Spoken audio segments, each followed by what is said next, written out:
Today we are installing some Amp Research power folding steps onto a second gen Dodge Ram that they are otherwise not designed for. We're going to be doing so with the TYCA Industries adapter brackets, and the Amp Research kit we are going to be using is for the third gen Dodge Rams 03 to 09, I believe it is, the quad cab steps. Now, I have already done this video, but it was on my truck and it was many years ago, and honestly, the quality is terrible. That was this truck here. And when I say quality was terrible, I mean on like the video I did, not the steps down there. They are fantastic and have been doing great for years now. The truck we are working on normally hangs out right here.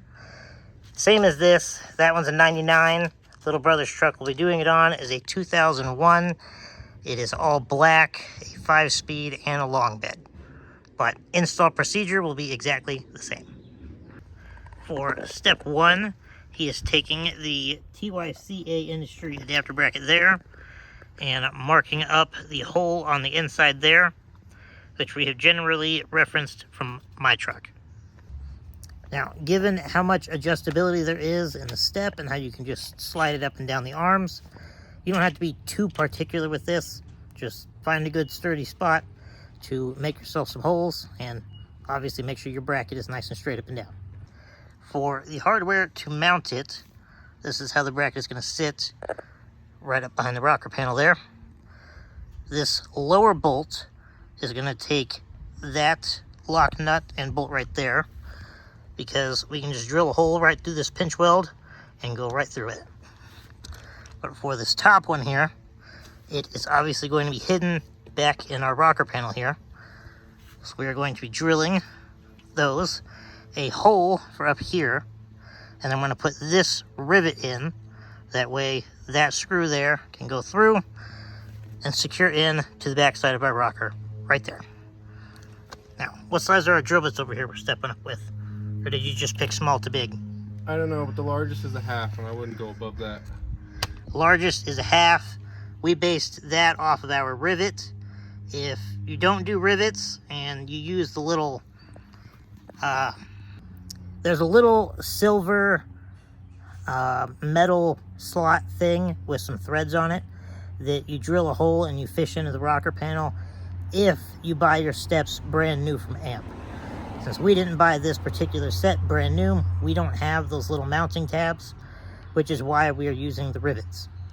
But if you do get brand new Amp steps, you'll get the mounting tabs, and you'll just put that in place of the rivet that we're using. And the TYCA Industry adapter brackets gives you picture-by-picture instructions on how to do that metal tab. But so far, we're having good luck with the rivets. So honestly, you could go either way. It's your preference. Self-focus.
there we have a threaded spot for the screw right up there at the top.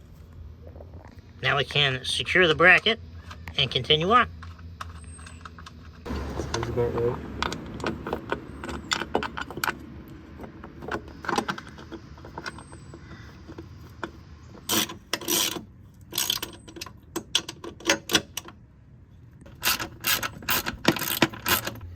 And there we go. We have one completed bracket. Well, that's actually the third one. Driver's side's been knocked out over there. But there's that. I'm going to let him knock out the one back here. And then when it's time to put another step actually on and then get to wiring, we will resume the filming process. Prior to this, we did not have a rivet gun of any kind, so we went and got the good old Harbor Freight Special. Comes with a bunch of rivets, your gun thing, and then I'm not sure what those color things are. They're different threaded tips. Ah, for different threaded threaded tips. That makes sense for the different size rivets. $50 at Harbor Freight. And I'm sure there will be plenty of situations down the road where we put it to further use. So, it's not like a spend money and use it one time kind of thing. Now we got both arms mounted up to our brackets there. Now we just got to get our step mounted. And we are back with wiring. This here is the wire harness. Do remember we didn't buy this kit brand new, so if it looks a little rough, that is why. This here is going to be your main control module. That is your fuse, your main power and ground at the battery. And then this side will branch off to... Yeah, this side is shorter than that side. So this side here is going to go to your driver running board. This will go over. That plugs into the motor for your board. That is a power and ground for your step light. And that is the other power and ground for your step light. And then right off the center of the harness here, this portion is what you're going to run into your cab. And then since this kit is designed for a 4-door truck, you're going to see these wires up here were added. So look at the purple ones. You'll see 2 purple here and 2 purple here. Those are for, since they're designed for a quad cab truck, you would have the front door and then the back door. But since we're in second gens, we just have to deal with the front door. So we will only be hooking up 1 purple wire per side. But we will also get to that later. That goes in cab is the point. And then this side over here goes to your passenger running board, that connector, and then step light and step light there. Now that we have our 4 purple wires into the cab, you will notice there are 2 solid purple and then 2 purple with white lines. Now, you are only going to need 2 of these purple wires. So we're going to take 1 purple wire from here, run it behind our little pillar there to where our switch will be right there. And then we're going to take a purple with white wire, and we're going to get some further wire extension to go on what's already here. That will go under the dash over to the other door jamb switch there. We are now drilling the holes to fit our door jamb switches. These here are going to be refrigerator door light switches off of eBay. And the reason they're refrigerator door light switches is because you need the power to be reversed. So when the switch is depressed like this, or when the door is open here, it gets power to drop the step. But then when you close the door and press it in, power goes away, triggering the step to go up. And we are going to locate it right there, and then we'll make a little spacer on this side of the door, which we will get to, so it works nice and perfect.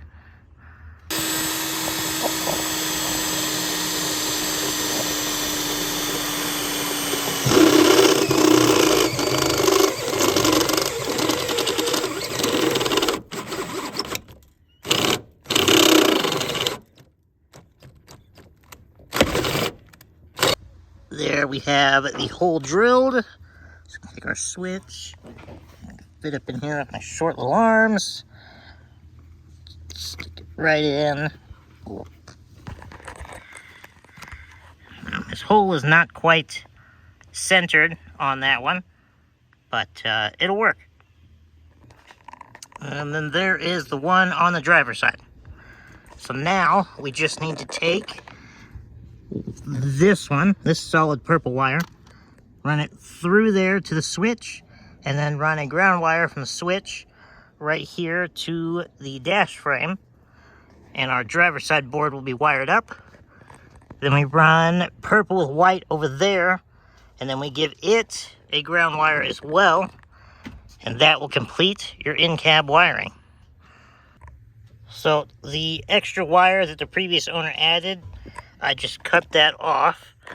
As you can see, we got our ground wire going from the dash to our switch, and then we have that solid purple wire running, and it comes out, and we have plenty of purple amp wire to spare. So now we just have to throw a connector. Oh, don't drop it here. Throw a connector right on there, so it will go right on there, and that will hide right up in there.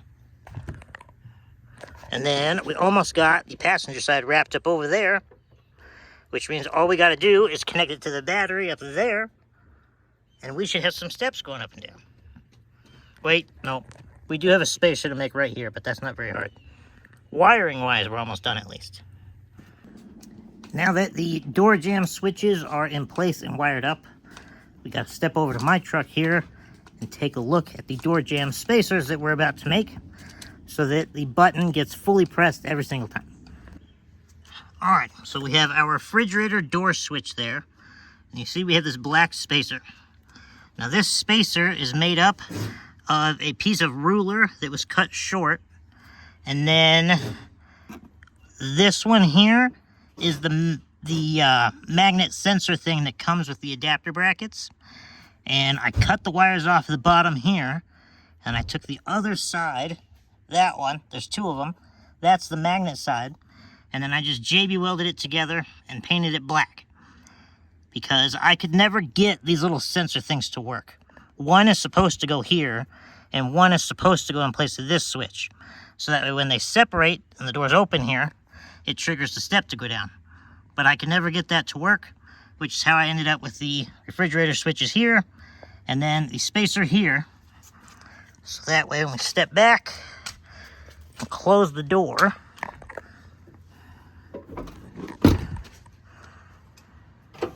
the step actually goes up. One other quick note before we get to that. You'll see he is zip tying wires up under there, because since we bought these steps secondhand, they only came with two of the little step lights here. So rather than just hook one side up, we are going to order 2, maybe 4 more, so they're nice and fresh. And then we will install all 4 at a later date. But you can take a look at mine here for the sake of install purposes. You just drill a hole through the little pinch weld there, just like you would for that bolt. And then it just 3M tape adheres itself to the bottom. Now, it's daylight, but you can see it is lit up there because the step is down. And that's just a simple, see if I can show you here. It's just a simple power and ground connection under there to your harness. I will show them again at night, but as you can see, close that, and they shut off as the step goes up. Before I throw some paint on them here, these are my spacer contraptions. Now, we do a little bit of extra there, but I don't remember what we cut these with last time, and nothing we have laying around is really being very friendly. So we're just going to leave it, because it don't really matter. Once I shoot these black here in just a second, you won't even notice them in the door jambs.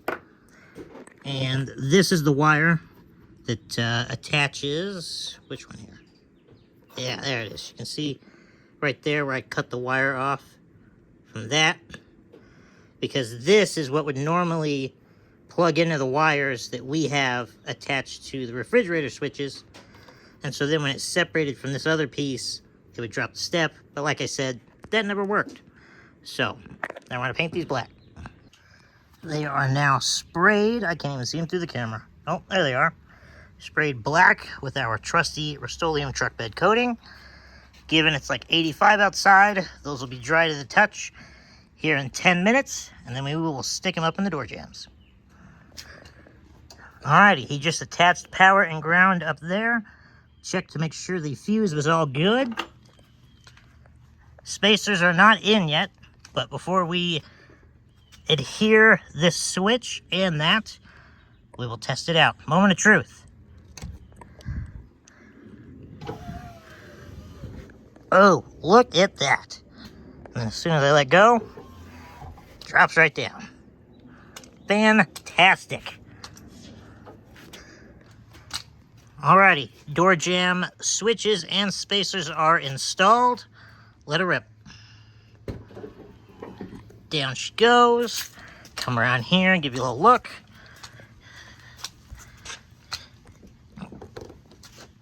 One more there. Open up the rest of the way. There. And boom. Now, the spacer didn't quite turn out as pretty as I was hoping. He couldn't really care less. I'm a lot more picky about those details.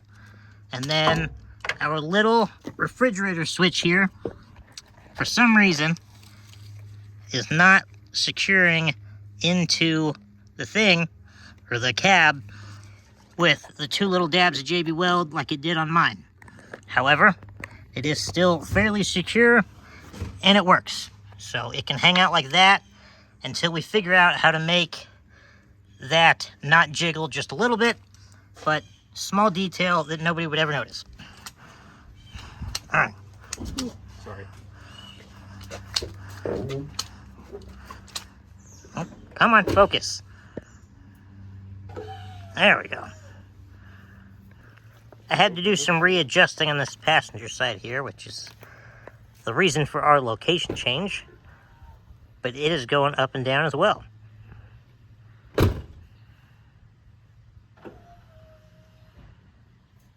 Go.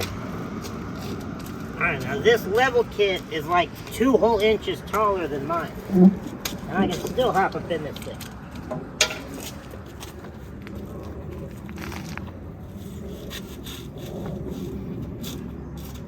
Like when you park it next to my truck, we're talking like that much of a difference.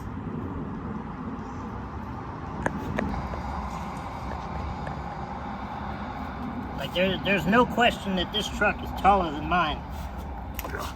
But I can still hop right up in and out of either side. And this never gets old. Oh.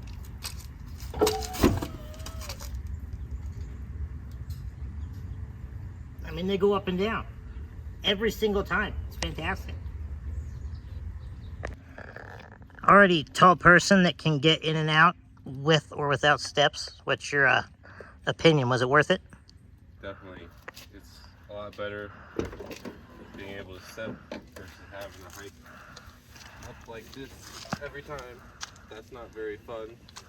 Simple step makes it so much easier. Now, does your opinion stand if you had to pay $1,200 for these things like I did versus stealing them for like $300? Wrong. No. Not worth it. $1,200 is too much for some metal and motors and a little bit of wiring. By far, too much. Well, there you have it, an honest opinion. For you average height folks, it could go either way, I guess. As you heard, he did happen to get a really, really good used deal on him. But me, I had to go and buy him brand new because there's no way I can drive the truck without him. And I'm easily $1,200 into these steps. For me, they're perfect, but if you can already get in the truck, then, you know, there's your opinion, so you can make your decision off of that.